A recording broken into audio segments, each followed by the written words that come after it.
Hello, everybody, and welcome back to the I Am One Two podcast with your host, Christopher Cohn.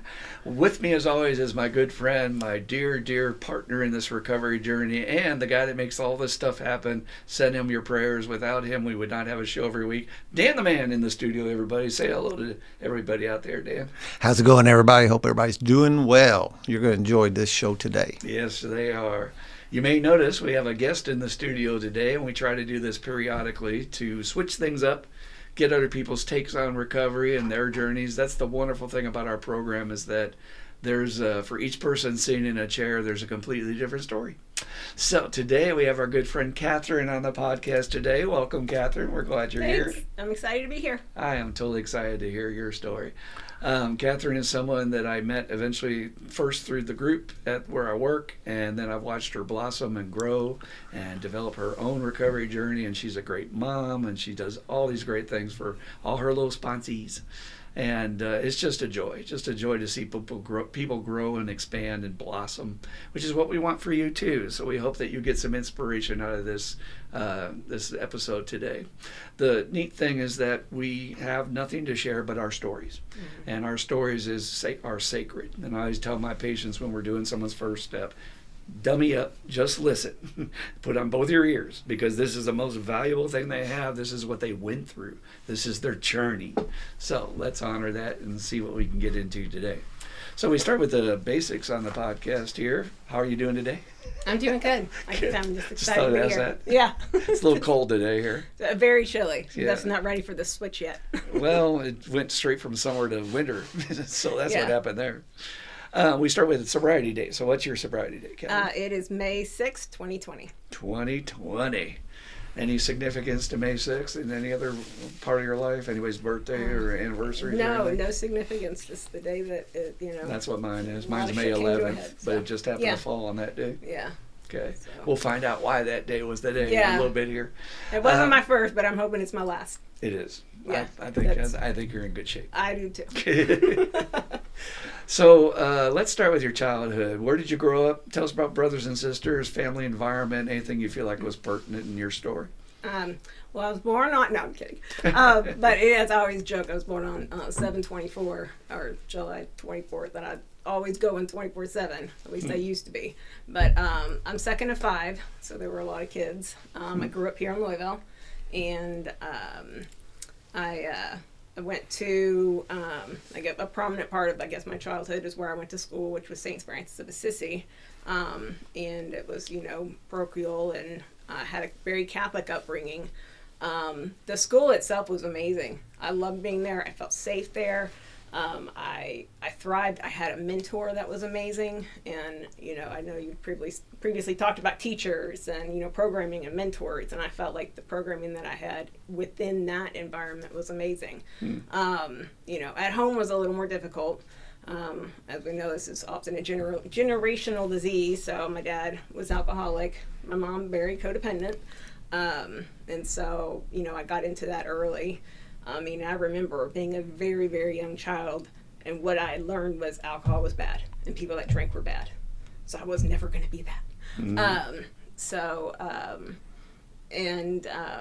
Do you remember the first memory where you recognized there was an issue with drinking in the house? And it'd be interesting to see if it came from your mom or your dad, because it sounds like your mom really staunchly was like, bad, alcohol bad. No, I remember as a kid, my dad, he would become a completely different person. He would become a monster and, get real close to us and, in our face, and the smell and, all of it. It was very scary. You knew when my dad turned.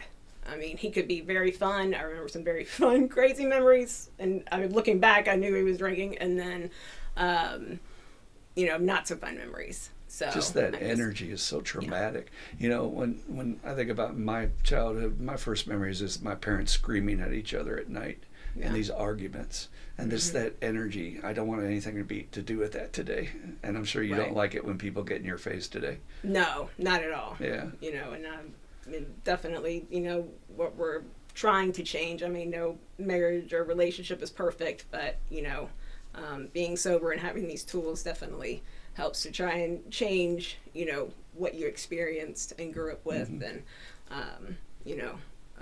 but yeah, slamming doors and phones ripped out of walls. And I mean, like, there was a dent in our wall. Like, and it's sometimes you're like, oh, I don't know if I should say this or not, but like, you know, but I get being that angry. And she took this mug and flung it, and my dad was not that far away, and luckily he had good reflexes. And anyway, we had a dent in the wall for like years. You know, it's just like, it's the dent in the wall. So, you know, and you had mentioned this in another podcast, but just like, so I was kind of programmed that this wasn't, I mean, you knew it wasn't normal, but it wasn't, it's almost like you got used to the chaos. Yeah. Which is also. It's all I know if in that environment. But I know what happened next, because I too came from that kind of family. Nobody talked about the dent in the wall. It was just there. We didn't process it. We didn't say, hey, let's explain what's going on and make sure the kids are okay. We're just going to act like that was just like average, normal life. Yeah. Everything's fine. It just happens. Nothing to look at here, just a dent in the wall. Well, and I mean, I wrote from a young age, and I remember writing, like, you know, we just hid things, you know, and my parents were puzzle pieces that didn't fit, and everything was a mess, but we always on the outside had, you know, and that I think was a part of like Catholic upbringing too, but just in general, I think society does that. You know, you want to whitewash things and you make things look pretty on the outside, no matter how disturbing they are on the inside. So. And what happens for us as adult children, that denial of our reality creates a rage inside. Because you saw it, you were there, it happened, and we're not talking about it. We're pretending like it didn't happen. Well, and I mean, I guess, you know, how you realize and don't realize, but like I was like tenacious, and, you know, we do have programming, but we also have these these characteristics about who we are. I mean, at like 3 and 4 years old, I would color with such an intensity. You could pour water on my crayon drawings and they would beat up. I mean, I just was an intense, you know, driven personality, you know, and I mean, I'm still that way in a lot of aspects. I would agree that that's like internal. You know, we talked about in that programming podcast how much you were born with or what you're raised with, and I'm not sure you can point to a sibling who's maybe not as motivated as you are. Exactly. But, you know, and I say that, but I spent I played almost every sport there was, and you know, was in Governor's Cup and like all kinds of extra activities. And I'm sure it was because I was driven and I love to do those things. But now I kind of look back and I'm like, it was probably because I wanted to be out of the house as much as possible. You know, and again, you always want to segue with like, I know that sounds terrible, but that's okay. You know, I mean, it had a lot of its benefits. What was your favorite sport? Basketball. Oh, really? I was a very good point guard. Yes. And I, played in, I forget what they call it in the archdiocese, you know, brackets and stuff like that. But very much enjoyed basketball. I ended up playing it into high school and picked up soccer actually very late, but then still made varsity and, you know. Well, there is one thing you get from that team building aspect. It almost becomes a surrogate family. Yeah. And so you get some of your needs met there from support, you know, and people telling you you're doing a good job, and we're not getting that at home in an alcoholic family system. Well, There's too much having chaos. the 5 kids was also tough. And that too. Like I just have 2, and just telling each of them, I'm, you know, proud of them and doing a good job. So I know that adds just an extra layer of difficulty. And my best friend, I think they were Leave It to Beaver. I'm sure they weren't, but I spent a lot of time there. You know, they call each other mom and dad, and like, you know, it just. So I had like an image of what healthy was, you know, kind of supposed to be, but you know, you just internalize a lot, and I just wanted things, you know, I mean, I learned codependency very early on. Yeah. Just, you know. It's funny how that's bred in us. I usually ask people what the family's attitudes were towards alcohol and drugs, so I get where your mom was coming from and your dad. What about like grandparents and stuff? Did they have alcohol around normally? Alcoholism runs rampant in both sides of the family, and my grandmother on my mom's side, who I adored, you know, she would be sober for a long time and then drink and all the bottom fall out. Like, you know, my mom was second of 9, and she would just kind of hold her breath and just wait for when things would be chaotic. And then my dad's side, his parents they were amazing. Like, you know, and God bless them, one ended up with ALS and the other with Alzheimer's, and he'd be like, hey, will you go upstairs and, you know, get this? And then she'd come back home, now, Bob, don't be upset, but I forgot what you sent me upstairs for. But they were just an amazing couple. They would have like 1 highball a night, and that was it. So, but, my dad's brothers struggled with it, and, I got, like I said, spent a lot of time focused and excelled and everything. And, when I went from this safe Catholic school situation, I knew the same 15 people for years and graduated with 23, and then I got into Manual. Not that it's an amazing school. I had amazing education, great opportunities, but I was not ready for no uniforms and didn't know how to dress and felt very out of myself, and,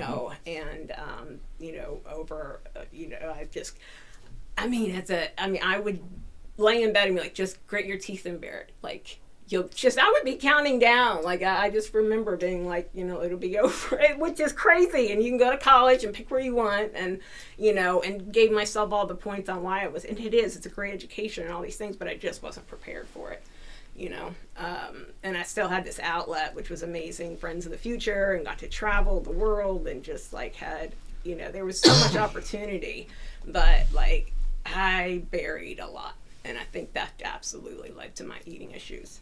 And if nobody's talking about it, of course we're burying it, because the underlying message is we don't talk about the family's business. Right. All right. So I always ask people what their first drink or drug was, experience, but there may have been some other issues going on before that. Do you want to touch on any of that? Well, I mean, the eating issues, the hard thing about eating is you can't put down food forever. Absolutely. Like, that is a pure contrast. And, my mom, and again, this isn't to place blame anywhere. This isn't, but my parents made comments a lot about other people being fat, or whether they were fat, or, So that was your programming. Right. And like, my mom, talking about, my mom is tiny, mind you. She's tiny. And I was actually the tallest of the girls in my family and stuff like that. And I just, so the messaging I'm telling myself is I'm big, and, anyway, by the time I was a senior in high school, I was 93 pounds with clothes on. I mean, it's even tough to think about now. But it was also just like this, I am not okay.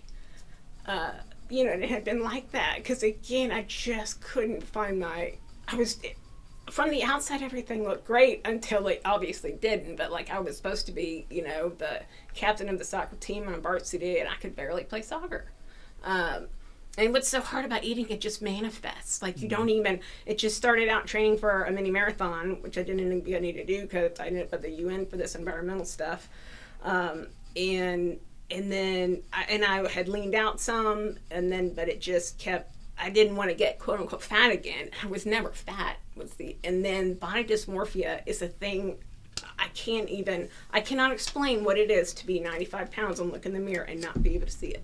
I can. I mean, in terms of an alcoholic who's on death's doorstep and they're saying everything's fine. Yeah, it's amazing. It's crazy the torture we put ourselves through and either can't admit or,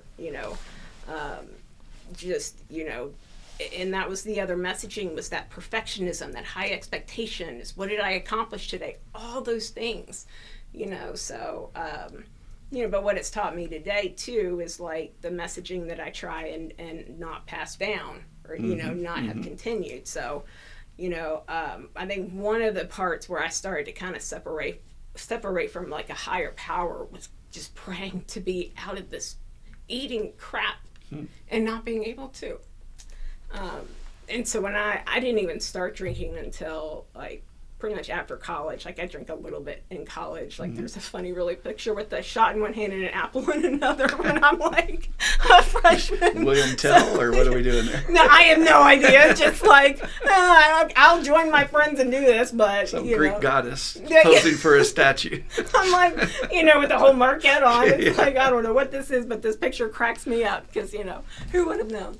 But it really wasn't until after I got out of college that I picked up the drink. Okay, so pause on that for a second, because this is so helpful for so many people out there. As a therapist, eating disorders run very prevalent, especially with my female clients. I suspect more often with my males, but they don't talk about it.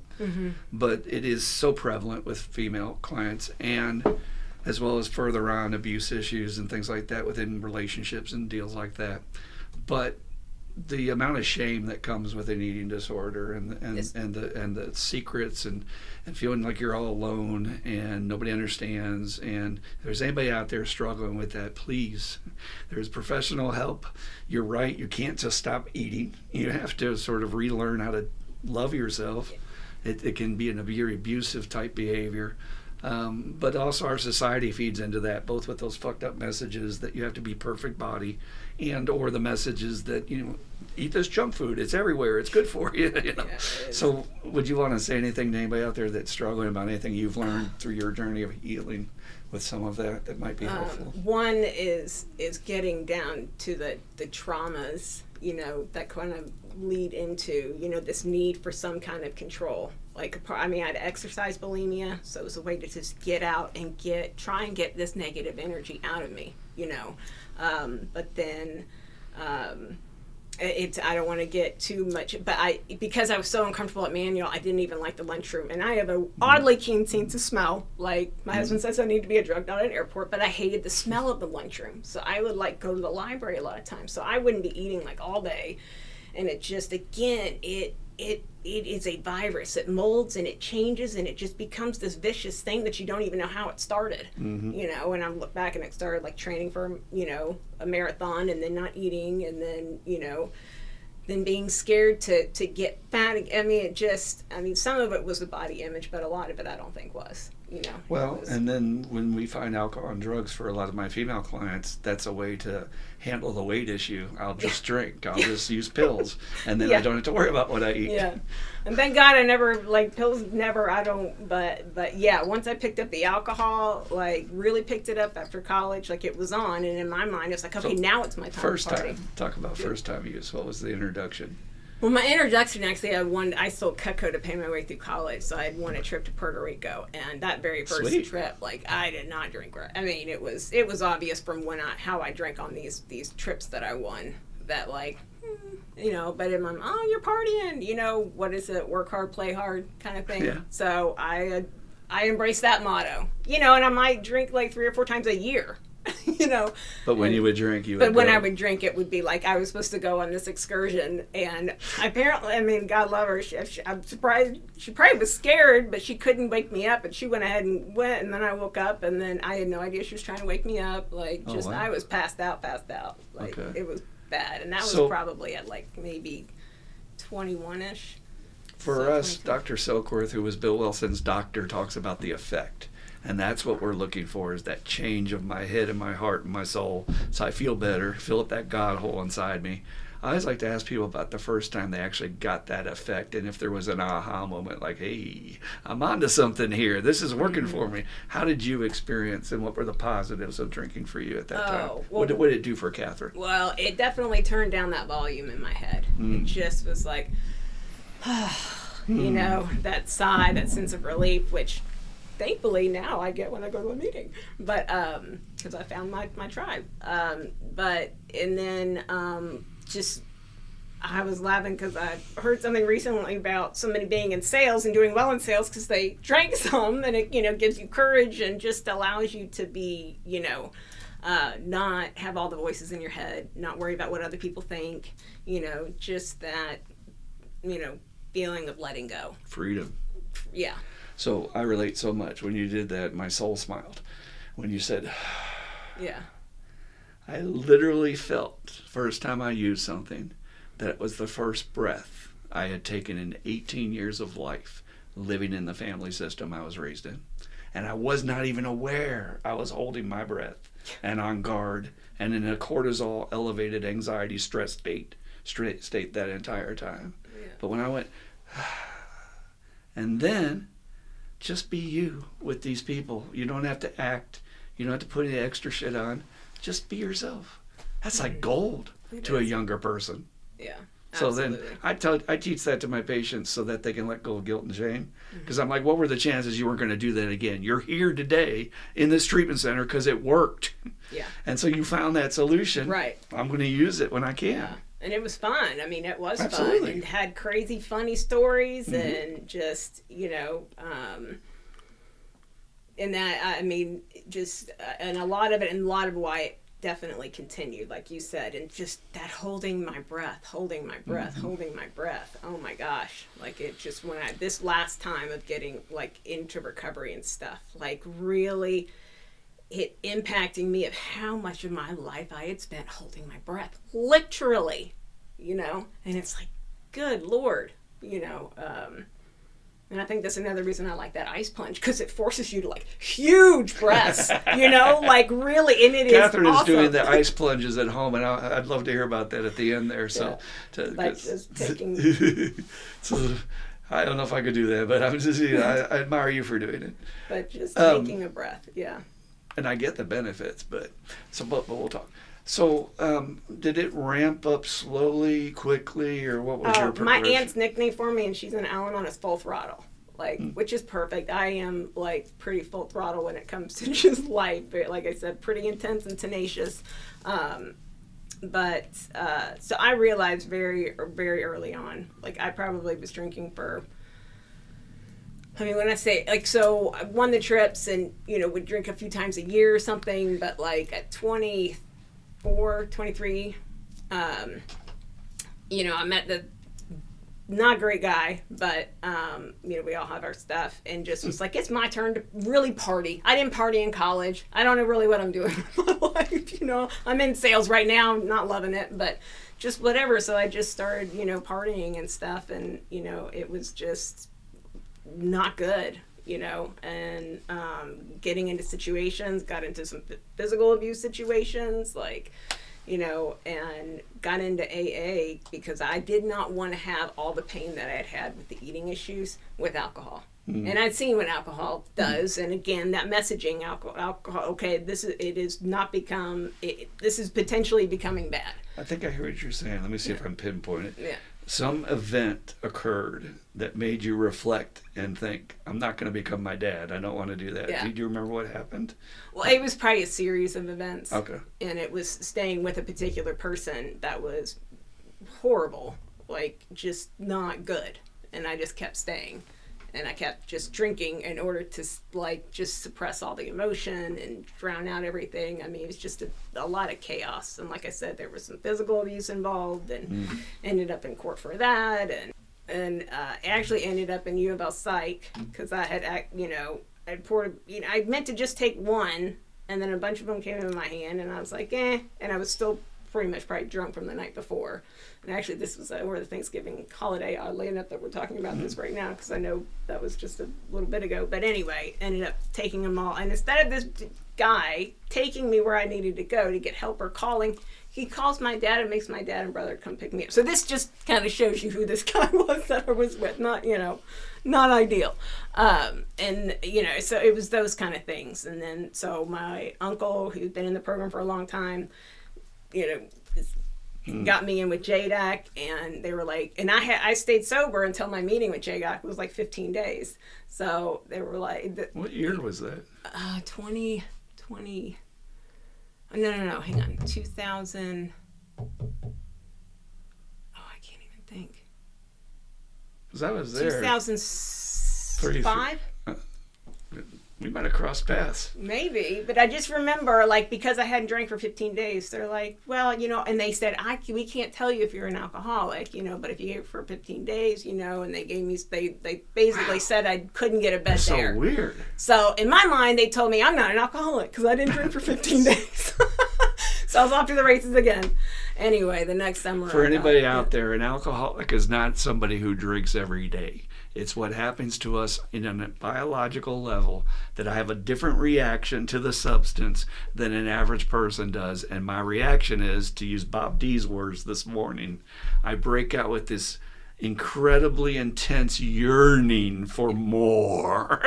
Yeah, no matter The word yearning really touched me ridiculous. this And morning. we'll get to like how bad that gets in a minute. But that was your first, just to back up and objectively, I find people who come from controlled backgrounds, you're in an alcoholic family system, you go to the Catholic grade school, you go to this manual intense school. Well, when you get your freedom, we're usually going to go hog wild. And that's actually expected between 18 and 24, so there's nothing wrong with that. But then, when you had your hog wild years, it sounds like they got nipped short.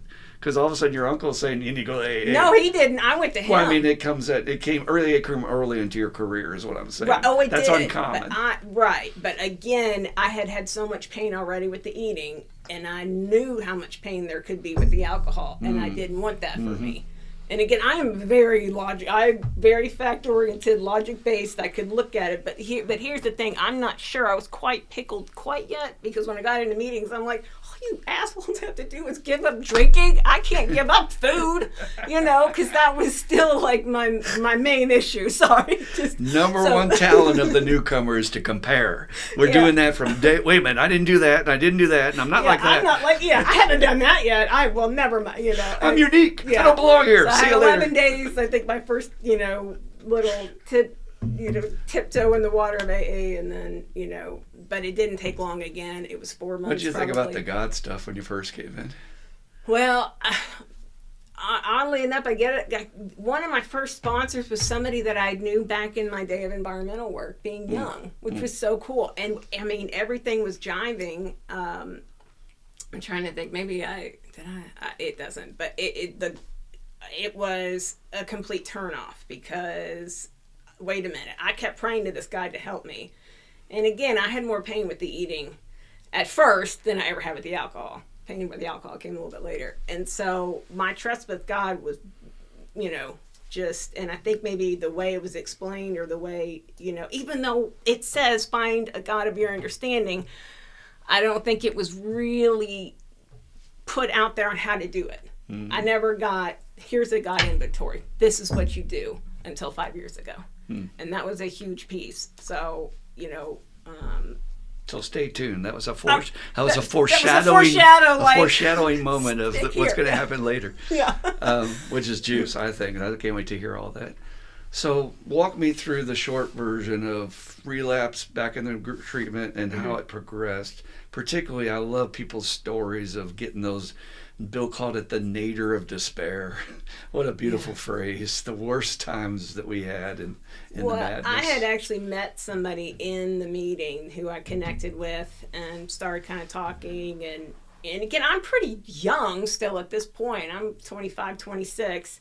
But no, I just can't keep doing this. I distinctly remember I was sitting over at the Gardner Lane shopping center in my little Saturn, had just had an awful binge and purge, had alcohol. I am sitting here dying. I'm like, this is not life. I can't do this anymore. So I reached out to this person, and she was able to actually help pay for treatment out of state. And that was down in Texas, actually, for the eating. And then I quickly kind of sandwiched it, or continued with one in California for the alcohol. And honestly, what sucks about it is because of this perfectionism, and then the I know, and the self-knowledge, and all this crap that you still have in you, and this ego, I still could not admit to my innermost self that I was an alcoholic, because then it meant that I couldn't be Superwoman, then I couldn't be perfect, and then I couldn't be a normal person. What the heck is normal? Anyway. Or then I'm like my dad. Maybe. I had that one. I had that one. Yeah. And when Bob D was talking about his uncles being so disgusting as drunks, well, I'll just be a drug addict. Yeah. Drug addicts are cooler. Yeah. I don't want to be a drunk. Actually, when you said that, it meant that I had failed somehow.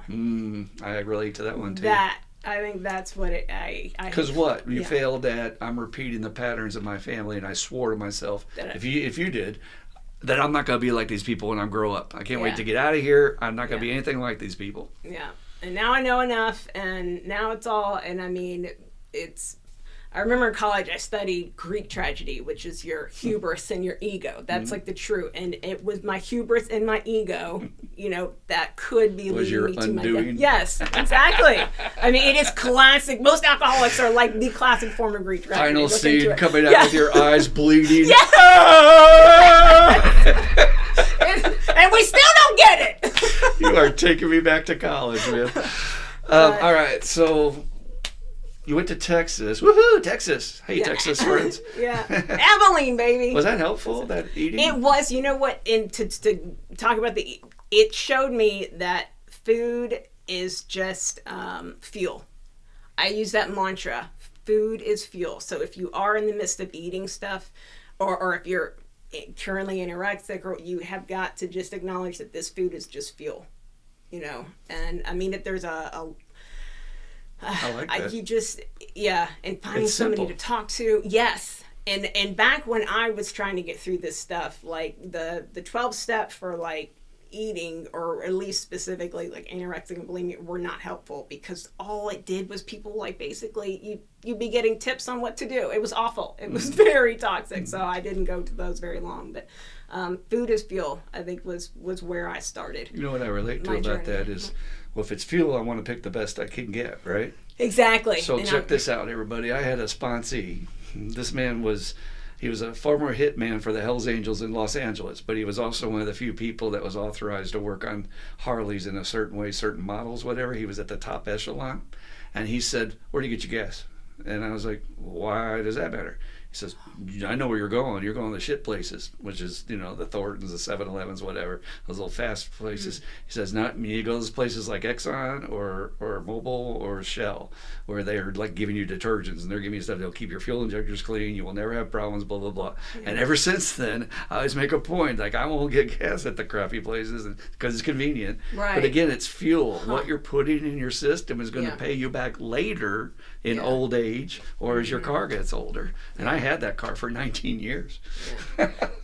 But I also found not to complicate it too much, whether it be the Yeah. eating stuff or Well, that's how why many food mixed is good. messages do we get in society about food? Oh my It's one of the God. most complicated, and I've been taught as a therapist, one of the most intimate issues. Food Yeah. and sex. Food is very personal to a person. And there's so many people that don't even like to be watched eating or anything like that. Absolutely. You know, I mean, and unfortunately, because, and it sucks because it's so many years later, you know, I left a lot of those actually eating issues getting pregnant and actually getting out of myself. If I were to really hone it down to getting out of myself, getting out of me, all this self-focus is what also helped with me and my So you eating were so issues. busy with your children, So it helped you. when I got pregnant, it's like I am not only trying to be Oh, yeah. nutritious for myself anymore; it's for, you know, my child. So, you know, and I know. So yeah, that was the other thing that just helped, I guess, set me free in a sense. And then, but So, just okay, so this is fabulous. You're helping so many people out there, and I was hoping we could talk about some of that, because recovery is all these different aspects Yeah. of things that we're dealing with. right. So if you have any questions about that, send them to us. We'll help address some of that. All right, so just for the sake of time, Right. we're bouncing in and out, not quite getting the AA hit. I'm having some relapses. Eventually, you ended up on my doorstep, but I don't know if I really know the full breakdown of what bottom hit before I met you. Well, I mean, I would go like, so I had a year of sobriety, a year and a half sobriety, 2 years of sobriety. What would take you out? Once the one thing I did put up to a higher power was if I would find a life partner or if I would have kids. Like, I really never saw myself having kids, but I was like, I'm leaving that to, you know, the universe. That's what 3 letters is not enough for my higher power. I gotta have it be universal. Oh my God, I just lost my train of thought. Talk about in and out for Right. What would take you out? What would take you out? Well, triggers? I was with. It's very hard to be in a relationship with someone who is in addiction. Very, very, If very not hard. impossible. And then on top of having all the codependent training that I'd had, you know, which isn't a good. I'm not saying codependent training is good. You know, if you want to get out of the codependent stuff. So, but there is absolutely. I want to say that because I know how our disease works. You know, we can make an excuse out of anything. That's still not an excuse. You know, but I still didn't have that relationship with a higher power. I did not expand, you know, my spiritual connection. So let me break that down for people. You weren't. I'm hearing what they're saying. I can't quite relate. I can't twist it into a way what will work for me. And I don't feel like I have an outlet to talk to someone about this. Which, if you guys are old timers in recovery out there, this is probably one of the most common things that people don't find their way into the door over. And all you gotta do is say, hey man, it's okay to discuss that you don't feel it, you don't like it, you got some history with this. And I didn't feel like I could do that first. I felt like, oh, tell me up, just do what they tell you to do. So Right, you didn't exactly. really have anybody to talk to about that, probably. Well, I mean, I had a sponsor, but it was just like, I mean, the big book is amazing, and it is so true once you start really, I mean, you see new things all the time and you understand things in a new way. But, you know, I didn't have a template of how to find a higher power of my understanding. You know, I didn't have somebody that explained to me what the neurology is behind this disease. You know, what really goes on, because still there were voices in my head, as our programming does, that this is a willpower thing. This is something you can do. You know, it's just, yeah, just work harder, get your shit together. You know, it's like, you're sick, you can't get your shit together. You can't open your brain up and do a little, you know, neurosurgery up there. It doesn't work that way. And then, you know, I do think the way that I was taken through the process and the steps, you know, this last, you know, so what, 2020, so 4.5 years ago, was a big part of it. I mean, the way that I did the third step and was finally able to understand the concept of finding my own higher power. You know, I was always like I want to get totally into that, but let's just table that for a second, because again, what was the bottom that brought you to the brook? Oh, sorry, thanks for bringing me back. That's okay. Well, I mean, you would think. So I had Eli, who's now 9. Uh-huh. He was only 14 days old, and I got what I thought I'd never get, a DUI. And this was like days before. This was Thursday before Easter Sunday, and I had been drinking. I had just had, but I look back, I may have been going through some postpartum depression, whatever, it doesn't matter. But anyway, I was out, and I went to go drive just around the block, because we lived right over at the right next to the Hubbard's Kroger, and I said it was a cat that I swerved for, but I'm pretty sure I blacked out for a minute. I'm almost positive I blacked out. And that, I mean, it's so awful to be even, but that's what we are, sick people. We're not bad people, we're sick people. So, and I went between 2 trees. How I did that, you know, and it had been raining and raining. It was a construction site, so my car was just like sinking. And so I'm in jail, you know, 14 days after my son was born. You know, I was nursing him, so that's not fun for all you ladies that know about that. But, and it was just like a massive wake-up call. Massive. And I was sober 2.5 years, and then went back out again because I forgot the pain of the past. It was two people in a relationship, one trying to be sober, one still, you know, just not getting it either. And it's just a part of the journey. And then you said about May 6th. Well, it was May 2nd. I woke up and my family was gone. The gecko, the fish, like everybody was gone. And I know until I got into the brook, I wanted to point at this horrible person who was worse than I was that took my children away. Well, I mean, he wasn't perfect either, but he still knew that, like, I mean, thank God he did that. I mean, I will just come out right and say it, because it has changed my life. It sucked. It was the worst, awful, like, that was one of the worst days, like, ever. It was one of the worst, best times of my life. You know, and thank God I had an amazing friend that I'd known for years. We first met in AA years and years and years, back when I was like 26. I had met her, and she took me to the brook. She's like, this is where you need to go. And I spent Mother's Day. Talk about something that sticks with you, because I took pride in being a good mom. But you can't be a good mom and not sober. You just can't. You can justify and talk. And I finally had somebody said, let's focus on you. You know? Let's take ownership of all this. You're sick. It's not you're a bad person, but all these things that have happened, and you know. I don't know, but I feel higher power has hands all over this story. The fact that you went between those 2 trees and you were in blackout, so something else was in control of the car at that point. Yeah.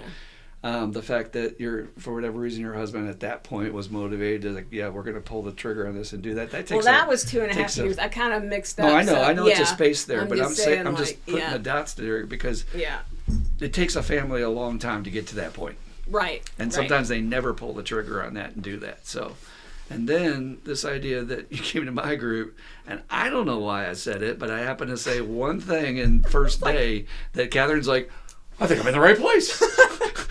It was amazing. I mean, he said quantum physics. I was like, this guy might know something. Physics. Why? I don't know. He was talking, but it's just like, I think it also comes down to, and the best way I can put it is, we are just like ants on a log that are rummaging down this river, thinking that we're somehow controlling the log and the river. We're not, That's why we can, it just gets back to here.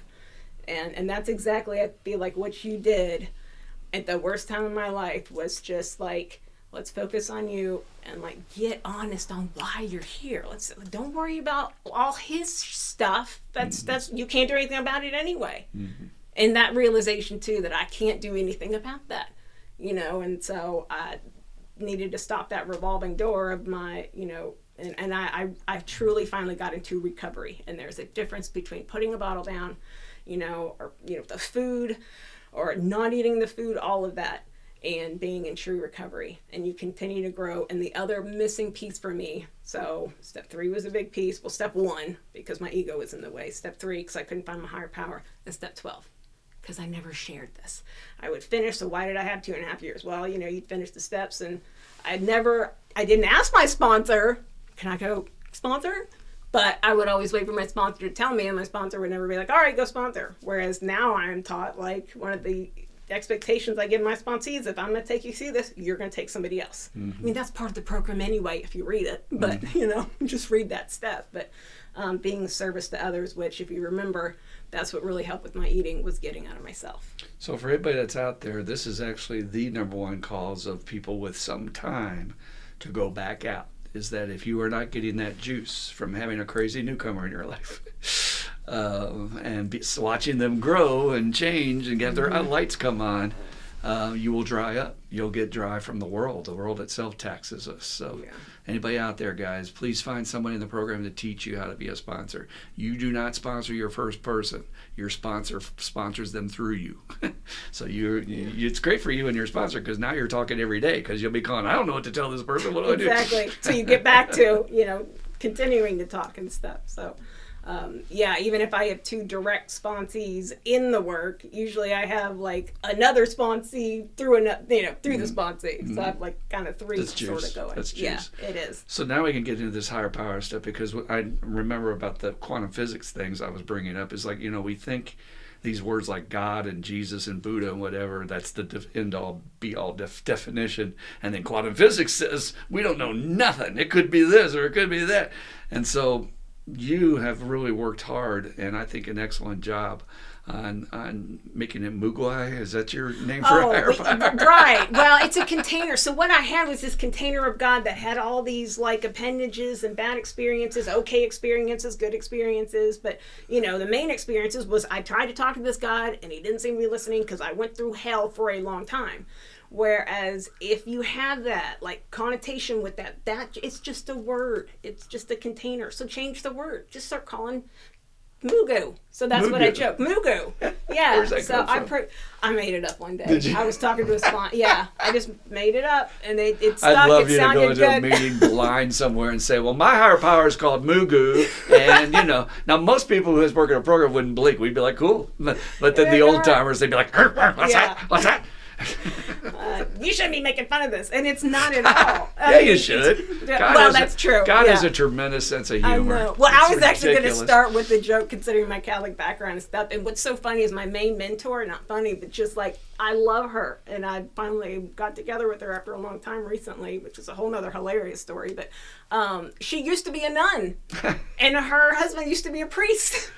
And they got out of the Catholic Church and got married and had just amazing, Very cool. It really is cool. And she is and she's somebody that is always growing and changing. Who she was when I knew her in grade school, and I met her, a few months ago, and just completely, she rolled her eyes at herself back then. It was great, somebody who's like in her 80s, just like still going. She's got to see the changes in you, right? Oh, yes. Oh, absolutely. But I always joke, what do you call a nun sleepwalking? A Roman Catholic. But like, that's the other thing. You have to have humor. You've got to find your tribe. Like, I have found someone that, like, we realize that we get so logged, because as long as we, like, meaning I think it's funny, then we're okay. It's just like, we don't care if anybody else thinks something's funny. And we both kind of have that in common. But I laugh so much today. It's just, I laugh so freely. and just, I let the humor just come. Dumb humor is great. I've always been a corny person. Like, there's a character in the new Alien movie that tells dumb jokes throughout the whole movie, and he goes, "Why'd the astronaut need to get back to work? He needed his space." Absolutely. I love it. That was good. I love it. Tell Eli that. I will. Well, he does, and that's what's neat. My son does the chips at the Thursday night meetings. Very cool. He's been doing it. He is coming up on 2 years. So I may make a special request for a wooden too. But yeah. He, talk about changing your children's path in this life to teach them that show them that there's a group and show them that there's tools out there that you didn't get when you were growing up. Yeah, it's pretty awesome. But he also does a joke, and everybody loves the joke. The other one, considering all my dental issues, it's really funny. What is red and bad for your teeth? A brick. I like it. Yeah. And then I can see the visual of the cartoon just... Yeah, exactly. And the teeth's all like ching, ching, ching, ching. Exactly. So, great mom today. Good life. You've got great sponsees. Celia's doing so great. Well, I always like to ask people, what would you tell the person who's suffering out there or kind of dubious about the program or not quite sure if they could do this or if it's for them? I told my patients today, common theme we hear 1,000 times is, I'm going to fight it, I'm going to fight it, I'm going to fight it. Okay, I'll do it. Why didn't I do this a long time ago? They all say the same thing. I wish I'd gotten this when I was 20. Well, you're stubborn, you're hard-headed, you get what you get. Yeah. So anything you would say to anybody who's new about your experience, going to the groups, having a sponsor? Another key factor, I think, in my experience this time, and it's cool because I still have my original, note-taking book from, intensive outpatient, was I had written, on the second day on the top, I know nothing. And I think it's been translated. Some people are like, yeah, they said I don't know shit. But anyway, it's I know nothing. Because I spent so much of my life in, again, the programming, I know.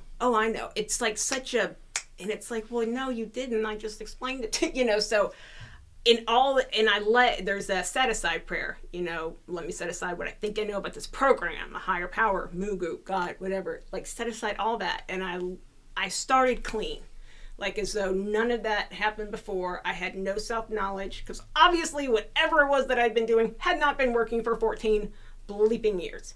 So I had written down, I know nothing.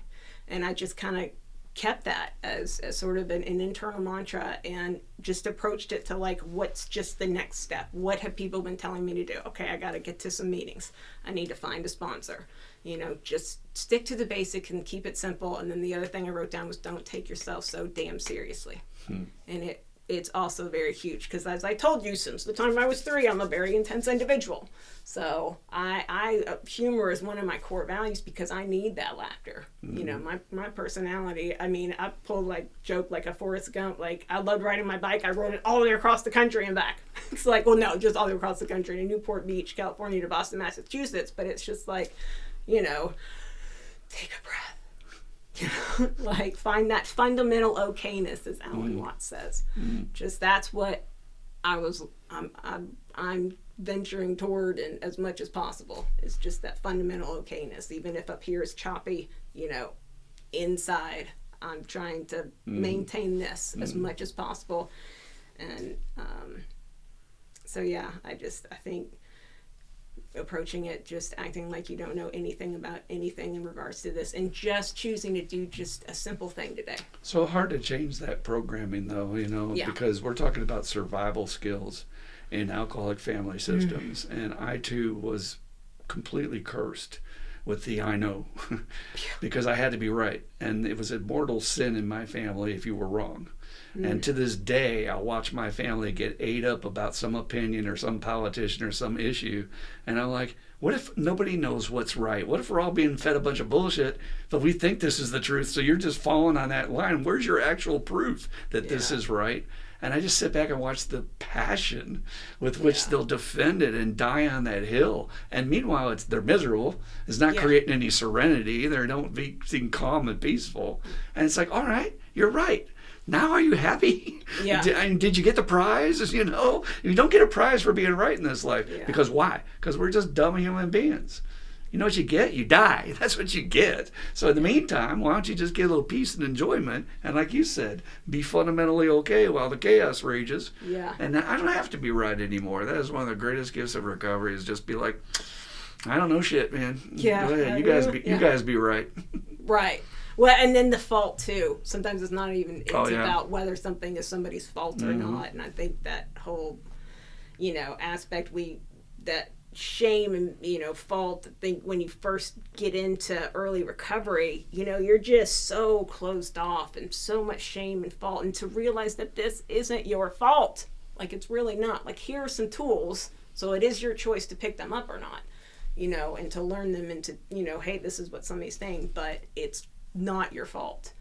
Like, it is a miracle each day that we don't drink or use, or for me, like, I don't even think about food anymore, which is amazing. I don't think about alcohol anymore. That's It's just awesome. like I eat what I want, That's powerful. and that I couldn't have imagined either of those things back when I was 25.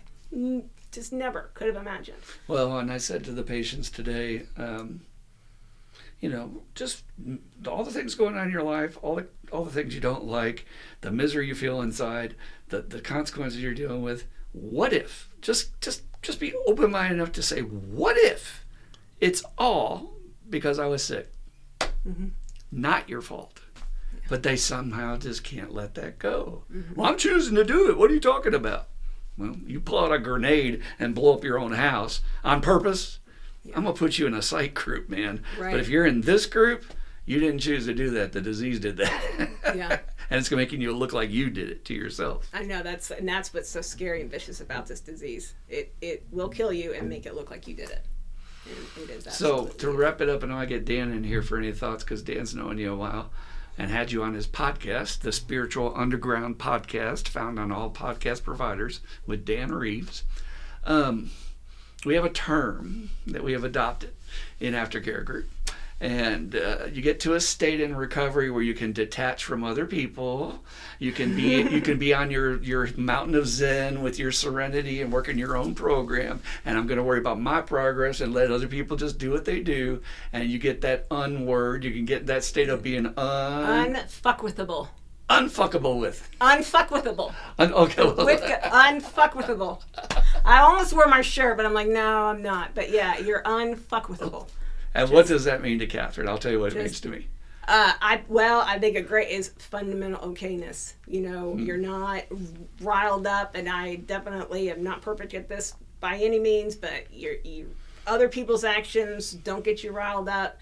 You're able to set boundaries without sitting there fretting or feeling guilty or shame or any of that. It's unfuckable as this. It's just this. I like it. Yep. And to me, it's that state where I let the world be the world. One of the things that serves me well as a counselor is to allow people their journeys. Mm-hmm. I'm not responsible to fix them. I'm not responsible to change that. I can help them if they want help. I can assist them, give them tools. But everybody has their own journey. The world has its own journey. Right now there's a lot of events in the world where it can seem like we're falling backwards into some dark times in terms of hate and prejudice, but that's okay. I just feel like we go through these cycles as humanity, and when you look at the bigger picture, it's like, but I don't have to be a part of that. I can take care of my stuff, my backyard, stay on my side of the street, and just let the world be the world. And when I do that, I'm unfuckable with. I'm not a crazy maniac. Well, I like to say it my way because I'm going to stick to it. But it's not going to affect my day. And I see so many people walking around miserable. In knots. Nobody's smiling anymore. That's the biggest consequence of our society today. Go to your grocery store and see how many people are smiling.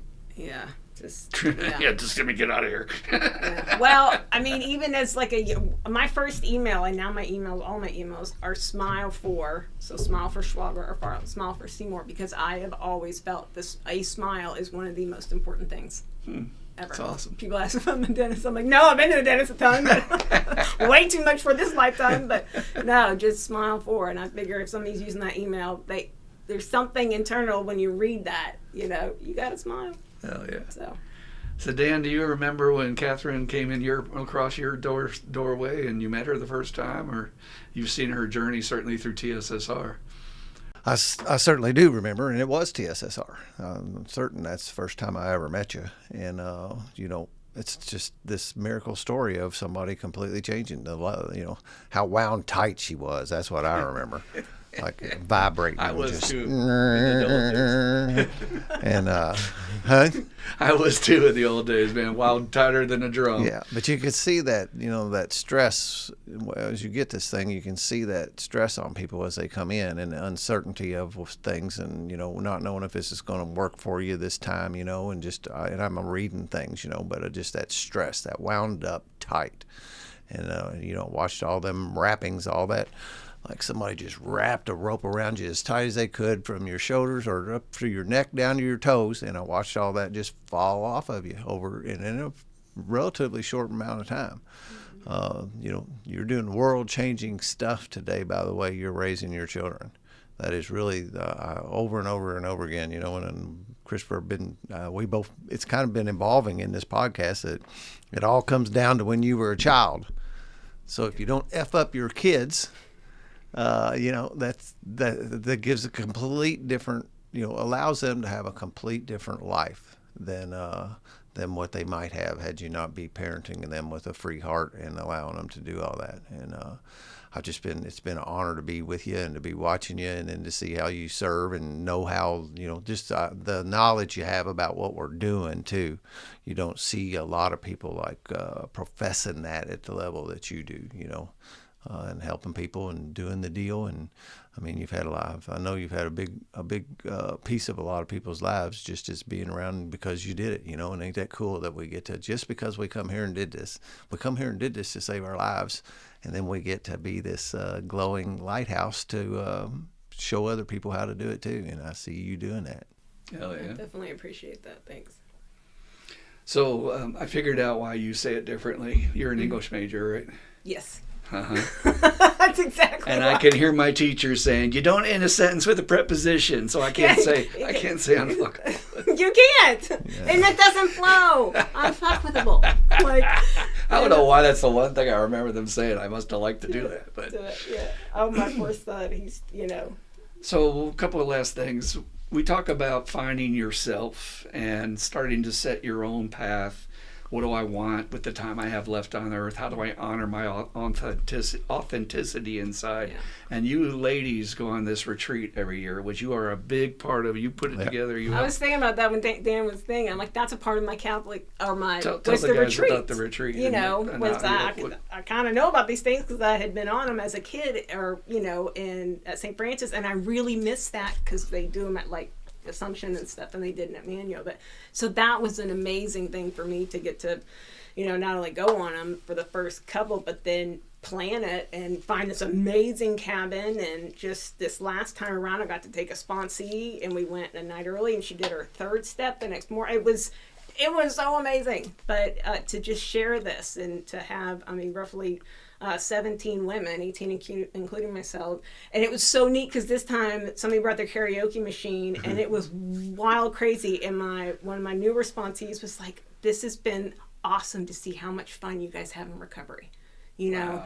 and it really helps to build that tribe." And just using the resources that you have, and that's you have got to get a community, because you may have situations where sponsors may come and go, but if you have that core community and that main meeting you go to and people that you can just laugh with and trust, it just makes a huge difference. And I'm already like, I kind of want to do 2 retreats a year, do a spring, but I did for a little bit. I know. Like, right as I said that, I'm like, maybe not. I kind of took some of the special out of it, but that is a super powerful thing of when you get to have a newcomer come to a retreat. When you got these people who are still I've heard a lot of people say it, they were on the block. They weren't sure, they were on the line of whether if they were going to get in here or get out of there. And the retreats made that decision for them. They was like, okay, I'm in. Mm-hmm. Yeah. And this person, like, it's been huge because she's had a lot thrown at her. And, you kind of mentioned earlier when you first, there's a lot to handle when you first get sober, because there's, generally you're coming out of a shitstorm. Yeah. It's just a part of that reality. But, and it was neat because one of my other sponsees, sent me a text over Thanksgiving, just just in so much gratitude of the comparison of where she was just last year and where she is today. I mean, just in 1 year, you know, it was just like, that is amazing. It's just so awesome. I mean, the healing, and then even, I mean, like, you know, when we talk about recovery, it's just not putting a substance or something down. You know, it's picking up tools, and it's a way of living, and it's you know, getting your house back, getting your family back, getting your dog. And it's not perfect. I mean, but it's neat because, you know, now that my husband and I are both in recovery, we can have conversations, and it is very imperfect, and we, you know, we're both very passionate people. So, but it's neat though too to show that our kids, we can be human. And I don't think never arguing in front of your children is healthy, because that's just, but showing them how you work through that, I think is the most important lesson, you know. So for the new people that don't understand, you know, there's being dry, which means I'm just going to put down my solution of alcohol and drugs, but I'm not treating my illness, which means your insides, it's like a stopwatch, will go click, click, click, click, click, and we're going to watch you as you slowly become more irritable, restless, discontent, because you just can't deal with the world without a solution, without some sort of juice. Second piece is sobriety, which means I'm just not drinking. I'm working a few tools. I might have a sponsor. I'm not really doing my amends. Oh God. So I'm not getting the results, you know. And I'm going to have a semi-lukewarm, just okay sobriety. And frankly, if I'm going to get sober and give up my only solution, I want something way better than that. And then we have recovery, which to me is, let's go on this journey of finding out who you are. It's not about being dry. It's not about putting down the drink. Alcohol has nothing to do with this. It has to do with you don't know who you are. On a recent podcast, the last one, I guess, Dan was talking about going on this job where he met this rock star, and this guy's in a very popular band. And Dan said he had all the toys and all the sculptures and art and cool things that a rock star has, guitars, whatever. And, you know, I thought to myself when Dan said that guy knows who he is. Because I know all of us go, well, why can't I have that? Why can't I be that? How come I'm stuck in this dead-end job that I hate? Because you don't know who the fuck you are, bro. That's what these steps will do. It will introduce you to you. It will also get rid of all the programming and stuff that's not you, that was given you by other people. And then you can start to define your own path about what is your most important priorities, your values, what do you want out of life. And when you do that, that's when you find your happiness, as I found it. And you're in process of figuring out what Katherine wants and what Katherine wants to do. And it's just, you know, it's a beautiful thing. It's such a gift, and I wish everybody would jump on board. Yeah, me too. Me too. Join us, as we say. Please, guys. All right. Any last words for the new person? Great story. Excellent honesty, and got right through it in an easy way. Anything you'd like to say that before we wrap it up? I'm sure I'll think of what I'm like, you'll have to I had them, you know. But we call that the meeting after the meeting. Yeah. You know what? One quick thing is putting, like, especially in early sobriety, you know, in early recovery, and and I want to just put in there, like, the food stuff, because I think that's still so prevalent. Even when you're halfway healthy, there's still aspects. But putting healthy things in your head, you know, not just your body, but like, I listen to different podcasts, and I listen to the I Am One too. And I mean, early recovery, spiritual underground. I mean, I mow the lawn, and man, I'd be like laughing and then crying. People probably thought I was nuts, but I would because my own thoughts were not a safe place, especially in the beginning. You know, and even now when I feel myself in like I'll be like, wait a minute, I got to put something else in my head right now. So, and like Alan Watts, he's great.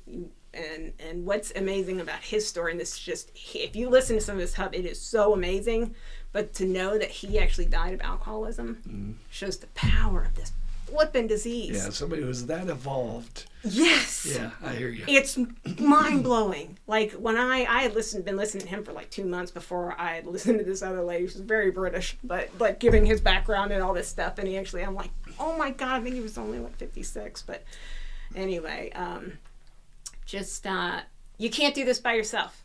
I think that would be my main message. Here's another one I found out recently. David Goggins, the guy that gave the speech about teaching the kids, it's not this, it's that. What you're going to be dealing with in life is being at the grocery store and going back to work and how you're going to treat your fellow man. It's a very famous speech. It's like 20 minutes long. He gave it at Kenya, I think, and he was an author. He's very successful. That name sounds Bestseller. familiar. Goggins is a different dude. Goggins is the hustle culture Navy SEAL dude. So that's got to be another name. Well, anyway, he committed suicide. Yeah, I know who you're talking So about. again, this disease or whatever it was going on with him, mental illness, He had 3 names. without tools. David Wallace. Yeah. Yeah. Something like without that. tools, it's just going to get us all. Yeah. So, Oh yeah, you can't do it alone. and that's free. I don't get it. In 1983, 84, we did not have this luxury plug and play. I No matter, know. I was on the bus all the time. I had my Walkman. I'm listening to music, but Yeah. I didn't have the ability to listen to speakers. And isn't it funny that this morning I played that speaker for 20 minutes for the group, and all of them were like, "That was great. I relate 100%. That was awesome." And is one of them going to listen to a speaker outside a group? No, Probably not not. one of them. Yeah. Not one of them. I'm telling you. Hopefully, maybe one. Come on. Because literally I'll present it every day, and then they'll say, "Did You anybody, can do did it." anybody listen? Or did anybody go to a meeting?" No, of course not. So. David Foster Wallace. David Foster Wallace. If y'all want to look it up, it's a very inspiring speech. He's got and good there's stuff. one.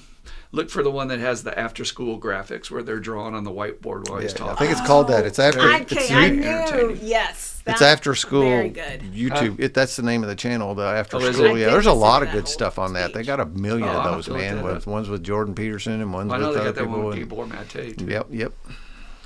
All right, so thank you for being here, Katherine. We appreciate your story, and we're gonna have many more to come. We've got another lady warming up in the dugout, so stay with us. I think you'll like that story. It'll be out in just a couple of weeks.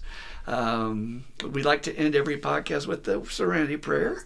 Everywhere we go, it just puts a good tail end on everything. Real quick, just a couple of business items. Send us your questions every week to iam12@thewordrecovery. Just at iam12recovery@gmail.com. I will get it right one week, trust me. And we will answer your questions usually when we do regular podcasts, so please send those to us. Also, comment, like, subscribe so that we can get our numbers up, and we'll get more guests on here to help you stay sober and also help you find your recovery journey in this world. All right, let's do the Serenity Prayer, everybody. Ready? God, grant me the serenity to accept the things I cannot change, the courage to change the things I can, and the wisdom to know the difference. Just for today. Keep coming back. You work if you work it. You die if you don't. Woo! Have fun, everybody. Come back and see us. We'll be back next week.